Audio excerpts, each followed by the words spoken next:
നടിയെ ആക്രമിച്ച കേസിൽ 8ാം പ്രതി ദിലീപിനെതിരെ സംസ്ഥാന സർക്കാർ സുപ്രീംകോടതിയിൽ. അടിസ്ഥാനമില്ലാത്ത കഥകളാണ് ദിലീപ് മെനയുന്നതെന്ന് സർക്കാർ കോടതിയെ അറിയിച്ചു.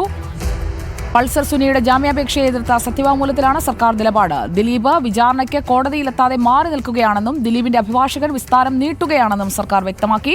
ആർ ഋഷിപാൽ നൽകും വിവരങ്ങൾ. ആർ ഋഷിപാൽ, നടിയെ ആക്രമിച്ച കേസിൽ വിസ്താരം നീട്ടിക്കൊണ്ടുപോകുന്നത് കോടതിയിലെത്താതെ ദിലീപാണെന്ന് ഇപ്പോൾ സുപ്രീം കോടതിയിൽ സർക്കാർ അറിയിക്കുകയാണ്. എന്തൊക്കെയാണ് വിവരങ്ങൾ?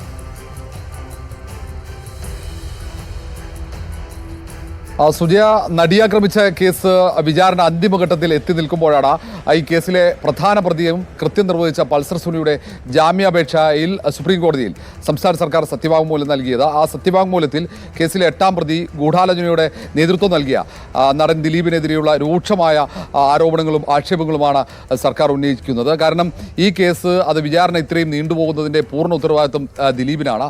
ഇതിനൊപ്പം തന്നെ ഈ കേസിലെ പ്രധാനപ്പെട്ട സാക്ഷികളൊക്കെ വളരെ കാലം അവർ വിസ്തരിക്കുന്നു.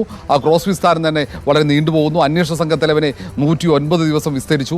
ഒപ്പം കേസിലെ പ്രധാനപ്പെട്ട സാക്ഷിയായ ബാലേന്ദ്രകുമാറിനെ 35 ദിവസം വിസ്തരിക്കുന്നു. ഒപ്പം കേസിലെ വിക്ടിമിനെ അതിജീവിതയെ 7 ദിവസം തുടർച്ചയായി വിസ്തരിക്കുന്നു.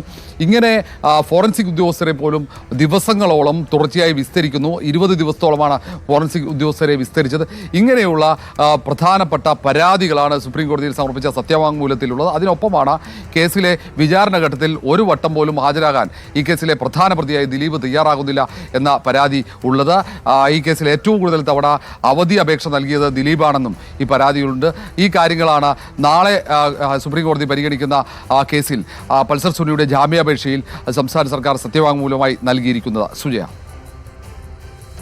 വിവരങ്ങൾ നൽകിയത് ആർ ഋഷിപാലാണ്. ദിലീപ് കഥ മെനയുന്നു എന്നാണ് സർക്കാർ സുപ്രീം കോടതിയെ അറിയിച്ചിരിക്കുന്നത്.